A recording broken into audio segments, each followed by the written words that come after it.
Today's topic of discussion is K.C. Green's He is a Good Boy, a webcomic that started in 2015 and ended earlier this year. If the artist's name doesn't sound immediately familiar, maybe this image will ring a bell. This image originated from his now concluded Goncho Comics, and is probably what most people know K.C. from. Outside of this, he also works on a variety of other personal projects, all of which I think are pretty great and original, so if you want to check it out or support him, just follow the links down below. And now onto the meat of today's episode for an analysis of his work, He is a Good Boy. On the surface, it looks like a comic about the cycle of addiction, about coming of age, and about discovering yourself, mixed in with a dash of surreal and gross-out humor. But I think what it's actually about is... Shut up and sit down.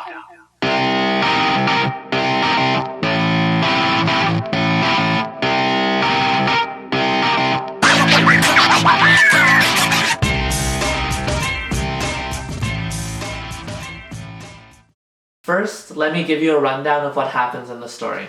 Our lovable and also very irritating main character, Crange, is somewhat of a spoiled baby. He spent his whole life living inside a tree that is his parent, and generally just being spoiled rotten as a result. After being violently thrown out of home, he must learn to take care of himself. While this is happening, a cult of samey-looking mantises is trying to protect Crange from himself. As the story unfolds, we are introduced to Emersons across multiple timelines, the mantises, that are trying to protect Crange so that he can eventually be reincarnated as a tree and give birth to more Cranges in a never-ending cycle. It's some pretty abstract, sci-fi, surreal stuff. But it's not hard or dense to follow.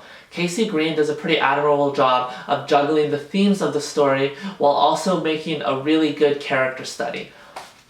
It can have a moment of raw pathos be immediately offset by a silly and lighthearted joke, like this. I think at first glance, the cycle of addiction is apparent. It's on the surface what this story is about. Someone whose addictive tendencies slowly ruin his life, isolate him, and turn him into a ghost of who he used to be. But I think Green wanted us to look deeper. So let's take that first leap of faith, that the Crange-Emerson relationship is meant to mimic the relationship between comic creators and their work. The first clue is the name. Emerson is the same name of a famous cartoonist, Hunt Emerson, which I think is the first signal that we're supposed to look at the relationship like this. But there's a lot more clues in the comic. I think the biggest clue that we're supposed to see the relationship like this is what happens toward the end of the story. At one point, Crange, the acorn, shrivels up in front of Emerson. This is apparently a good thing, as Emerson pulls out a brochure congratulating him on getting this far and advising him to package up his Crange and send him out into space. This is meant to capture the success that a creator can get and how they're soon told to be grateful for having this opportunity, even when the opportunity means sending Crange into a larger, uncaring industry.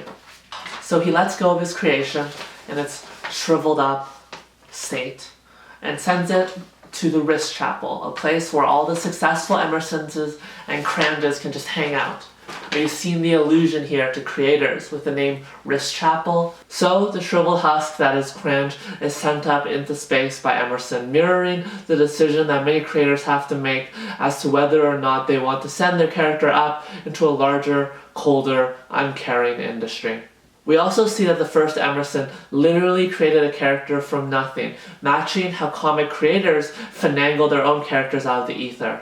At the end, Crange's head is literally open and shown to be piloted by an old Emerson. He is the character that the creators get to control and dictate his behavior.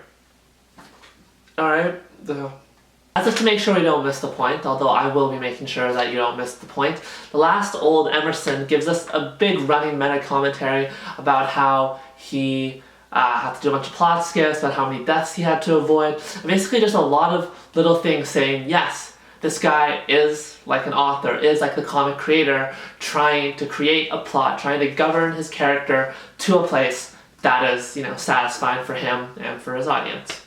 And I wonder here if this last Emerson is supposed to be a bit of a stand-in for K.C. Green, because they do look pretty similar. And I can see, it being kind of like a pent-up frustration being released in those panels, if that makes sense. So we've established that Cranch and Emerson are meant to mimic a character-creator relationship. We can also kind of gain insight into how creators feel about their characters by looking at this relationship a bit more. Which brings us to our next point. In one interlude that doesn't seem to relate to the main story, Emerson and Cranch have to work their way down a perilous wine cellar to get some wine, which I think is pretty self-explanatory. On the way, Cranch avoids death time and time and time again, all while Emerson looks on in horror. I think this is meant to show how comic creators are super intimately aware of all the ways that they can fail, and how likely it is that their precious creation will never see the light of day, but instead will die in the dark, alone and forgotten. With the introduction of the multiple timelines and the multiplicities of Cranch's and Emerson's, we're introduced to a broader world where there are a bunch of creators and creations, all with varying levels of cynicism, all trying to keep their precious work alive. Right? Some of them have failed, but that's the general gist of it, I think. To emphasize this point even more, Emerson spends the majority of the story trying to keep Cranch alive, and all the Emersons are just trying to keep their Cranch alive. All the creators are trying to keep their cartoons and their works alive. Okay? That's the deal here. Alright, so we got the character-creator relationship. We've seen a bit of what Casey Green is saying, but I think the point he's making isn't really about the characters and the creators, but instead it's about... Okay, so a recurring theme throughout the story is the need for a balance of safety and comfort with a personal need for artistic development, achievement, and growth. And that's really what this story is about. You know, the idea of selling out for comfort and for safety, succumbing to your weaker drives and motivations versus chasing your dreams, getting over your addiction, and actually, you know, doing something meaningful with your life. Sorry, I didn't mean to direct that at you, viewer. Stop drinking. At the very end of the story, Cranch and Emerson are literally given a very clear-cut choice. So they have the choice: sell out and stay with the comfort and the safety of the rich chapel, or dive into the wormhole filled with hardship and uncertainty. Which is it going to be? Well, we already know how it ends up in the story. They choose to go through the wormhole. I think based on the fact that we see them jump through the wormhole, we can kind of see where Casey Green stands in this argument. I think he's really someone who pursues art and like kind of artistic achievement versus staying in one comfortable place. I mean, he canceled Gun Show Comics, or he ended Gun Show Comics when he could have really milked it for a lot longer. So I think that speaks to who he is as a creator. And that shows in his work here. Ultimately, our characters dive through the hole, and it takes them right back to the beginning. Just like how, as a creator, when you finish with your work, you're just right back at the beginning, starting all over again. But Green still has sympathy for the other side of the argument. One of the antagonists is another older Emerson. He argues that this is all for the greater good, being able to keep the characters alive in a confined and artificial space. In his desperation, in this character's desperation, we see that Casey Green isn't painting artists who sell out as some soulless, evil people, but just as people who want to protect their work, who want to be able to keep creating and making a living. Let's go back to Cranch. His name is literally Faustus Cranch Horse Lady. His name is a reference to the German legend where a character named Faust sells his soul for worldly pleasures. Blah. We also introduced this idea in the beginning, with God and the devil appearing to literally offer Cranch riches and comfort. He gives the money to an orphanage, which I think matches the idea of sticking to your artistic principles, but he ultimately goes back and takes the money for his own needs, again making a wry comment on the balance between principles and self-interest. Consider another episode where Cranch's body and spirit are separated from one another. The spirit, freed from its mortal shackles, is able to go and pursue whatever projects it has a desire to pursue. Meanwhile, the body is able to dive deep into drinking and physical pleasure without worrying about a lack of fulfillment. In the end, they find themselves unhappily shackled together again. This captures the creator's frustration, a constant battle between body and spirit that makes it so that if you take either option, either selling out and going for bodily pleasure completely or going for artistic pursuit completely, there will always be some part of you that is dissatisfied. Again, this is likened to being an addict, someone who's chained by their physical desires and pleasures, all while a spiritual side calls out for sustenance. So Casey Green is taking a stance here against selling out and against going commercial, but at the same time he's also kind of, noting that it's not that easy to just fully sell out and ignore your own body's desires. But what exactly is the problem with selling out? Going back to addiction, I think he's saying that in the same way that drugs and alcohol use lead to an ever worsening, if comfortable, repetition, selling out ultimately degrades the quality of the art in your creation. I think that his big critique of selling out is that it turns art into a derivative, repetitive shell of itself. I think the biggest example of this kind of derivative nature is the pod people. They're body snatchers that take the form of popular characters.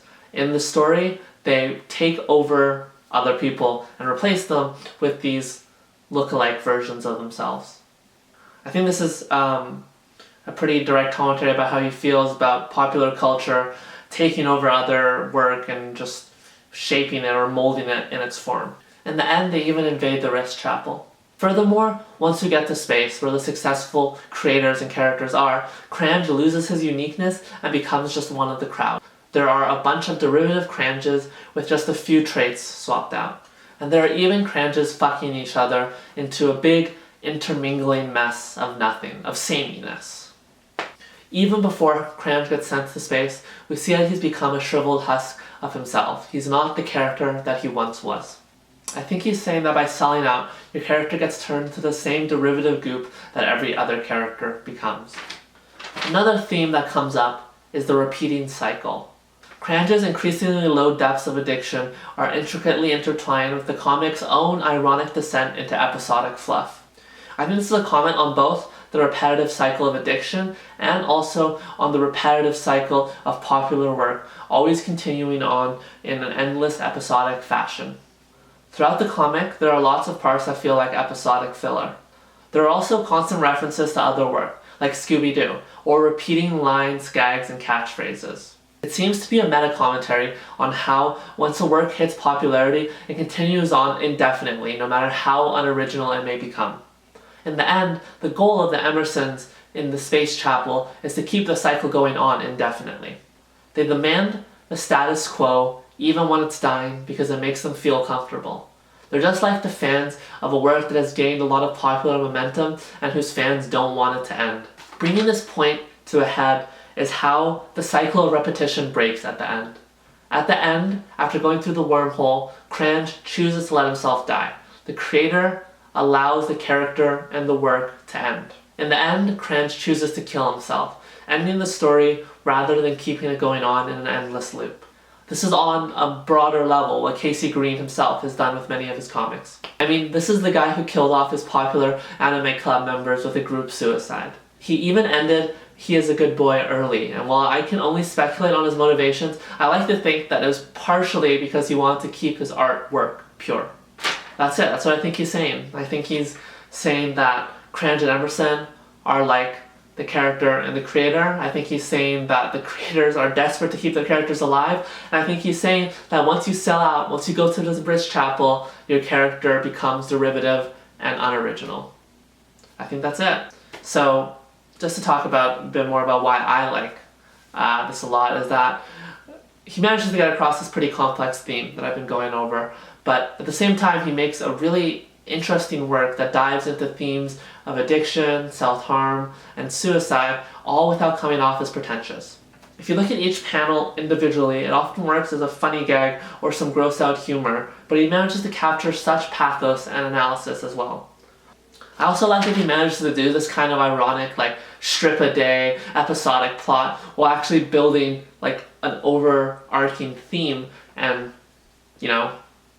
story.